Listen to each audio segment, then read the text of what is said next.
Girlfriend আছে? মানে মানে আপনি প্রেম টেম করেন কারোর সাথে? কেন? শুনেন, যদি কোনো মেয়ে আপনার দিকে তাকায় না বা আপনার সাথে প্রেম করার চেষ্টা করে না, তাহলে চপস্টিক দিয়ে তার চোখ দুটো তুলে ফেলবো। আর আপনি যদি কোনো মেয়ের দিকে তাকান, তাহলে কাঁটা চামচ দিয়ে আপনার চোখ দুটাও তুলে ফেলবো। বুঝেন নাই কি বলছি? বুঝে বলতেছি, আমি আপনাকে ভালোবাসি, আপনাকে আমি পছন্দ করি। So, আপনি আমাকেই ভালোবাসবেন, আমাকেই পছন্দ করবেন, আর আমার দিকেই শুধু তাকাবেন, অন্য কোনো মেয়ের দিকে না।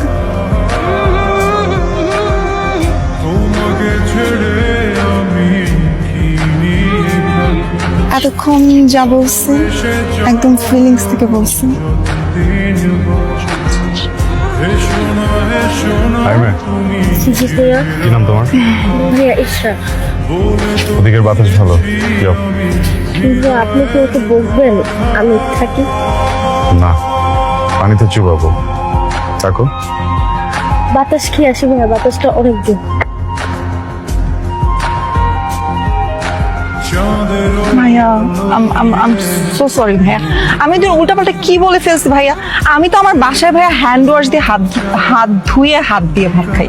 মানে আপনি ওইটাই করবেন ভাইয়া, বাসায় একদম হাত দিয়ে ভাত খাবেন, আমরা তো বাঙালি ভাইয়া। ভাইয়া আমি না উল্টাপাল্টা বলে ফেলছি ভাইয়া, আই এম সো সরি। সব চপস্টিক, কাঁটা চামচ এগুলো কেন ইউজ করবো বলেন? মানে ওগুলো আসলে বলাই উচিত হয় না। আমি কি বলছি না বলছি ভাইয়া, প্লিজ ভুলে যান। আই এম সো সরি ভাইয়া। সেদিন যে আমাকে বক্স দিয়েছিলা, তুমি রান্না করছো? ওগুলো তো আমি ভাইয়া অনেক যত্ন নিয়ে, আবেগ দিয়ে, মন দিয়ে, ভালোবেসে আপনার জন্য রান্না করেছিলাম। পরিমিত মশলার সাথে আবেগ, ভালোবাসা, যত্ন এগুলো দিয়ে রান্না করলে যে এত মজা হয় আগে জানতাম না। আবার দিবা? জি ভাইয়া। তুমি ভালো আছো? থ্যাংক ইউ ভাইয়া।